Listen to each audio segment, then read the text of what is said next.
السلام علیکم dear friends, murder trial series کے سلسلے میں ایک اور ویڈیو کے ساتھ حاضر ہوں۔ آج ہم چلان عدالت میں داخل ہونے کے بعد کی کارروائی کو ڈسکس کریں گے۔ جب کوئی چلان نامکمل عدالت میں داخل ہو جاتا ہے تو نامکمل چلان کی بنیاد پر بھی آنریبل کورٹس، ٹرائل کورٹ جو ہیں وہ اس کیس کو پروسیڈ کرنا سٹارٹ کر دیتی ہیں۔ اس کی وجہ یہ ہے کہ اگر مکمل چلان کا انتظار کیا جائے تو کئی دفعہ تفتیش کئی ماہ تک جاری رہتی ہے، جس کی وجہ سے کیس کا ٹرائل بھی تاخیر کا شکار ہو سکتا ہے۔ اس لیے نامکمل چلان کے اوپر ہی کیس کو پروسیڈ کرنا سٹارٹ کر دیا جاتا ہے، اور جب مکمل چلان آتا ہے اور اس میں کوئی اور ایویڈنس آتی ہے تو اس کو بھی اس کیس میں شامل کر لیا جاتا ہے۔ جب عدالت میں چلان جمع ہو جاتا ہے، چلان جمع ہونے کے بعد ملزم کے فرد جرم سے 7 دن پہلے اس کو تمام گواہان کے بیانات کی کاپیاں مہیا کی جاتی ہیں۔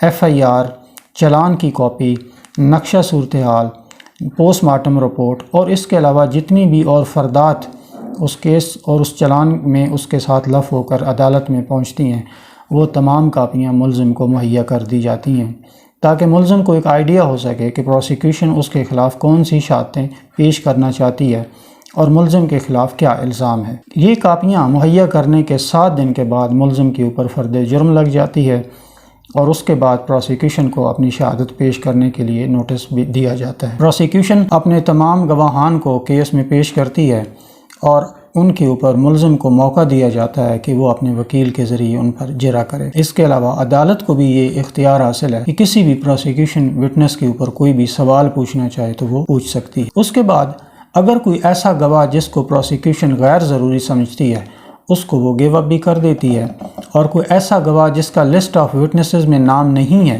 اس کو پیش کرنا چاہتے ہیں تو سیکشن 540 کے تحت اپلیکیشن دی جاتی ہے اور پروسیکیوشن اس کو اپنے کیس میں بطور گواہ پیش کرتی ہے۔ جب پروسیکیوشن کے تمام گواہان عدالت میں اپنا بیان قلم بند کرا چکے ہوتے ہیں تو اس کے بعد پروسیکیوٹر صاحب کی طرف سے ایک بیان ان کا لکھا جاتا ہے جس میں وہ PFSA کی تمام رپورٹس کو بھی ایگزیبٹ کروا دیتے ہیں، اور اس کے بعد وہ اپنی شہادت کو ختم کرتے ہیں۔ سیکشن 540 CRPC بڑی اہمیت کا حامل ہے۔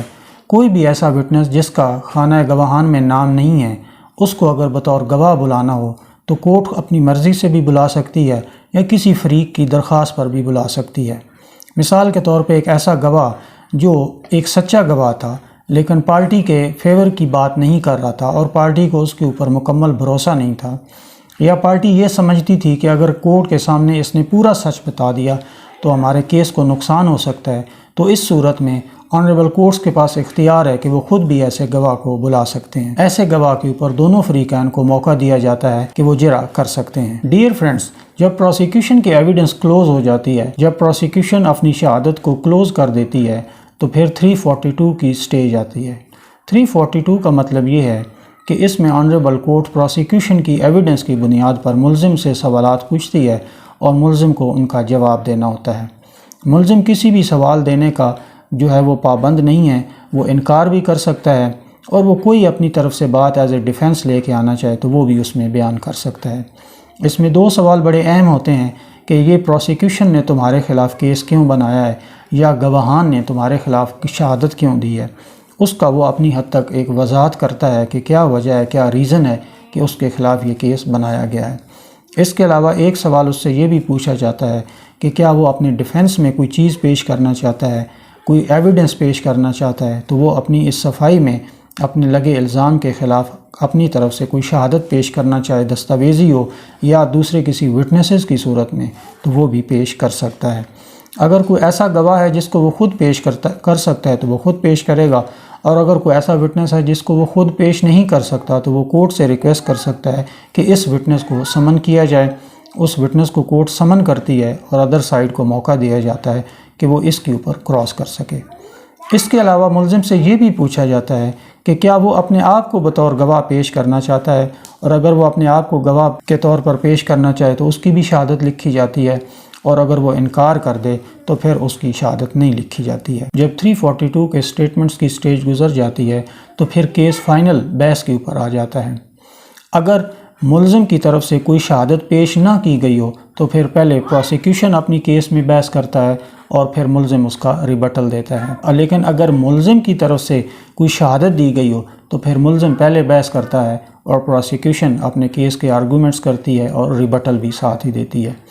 اس کے بعد آنریبل کورٹس دونوں شہادتوں کو دیکھ کے، پروسیکیوشن کی ایویڈنس کو دیکھ کے اس کیس کا فیصلہ کرتے ہیں۔ ٹرائل کورٹ کے لیے ضروری ہے کہ جب فیصلہ اناؤنس کرے تو وہ فیصلہ لکھا ہوا ہونا چاہیے، کیونکہ اگر ایک کیس میں ایک ملزم کو سزائے موت ہو گئی ہے تو قانون کے مطابق اسی وقت اس کو free of cost copy provide کی جاتی ہے تاکہ وہ 7 دن کے اندر اپنے اس فیصلے کے خلاف اپیل کر سکتا ہے۔ لیکن یہ اصول ہائی کورٹ اور سپریم کورٹ کے لیے نہیں ہے۔ ہائی کورٹ اور سپریم کورٹ کو قانون نے اجازت دی ہے کہ وہ فیصلہ لکھے بغیر بھی اس کو اناؤنس کر سکتے ہیں۔ انشاءاللہ اپنی اگلی ویڈیو میں ہم اپیل کے اوپر بحث کریں گے۔ امید کرتا ہوں کہ آج سے اس ویڈیو کو آپ کو کرمنل ٹرائل کے پروسیجر کو تھوڑا سا سمجھنے کا موقع ملا ہوگا۔ اگلی ویڈیو تک اجازت دیجیے۔ اللہ حافظ۔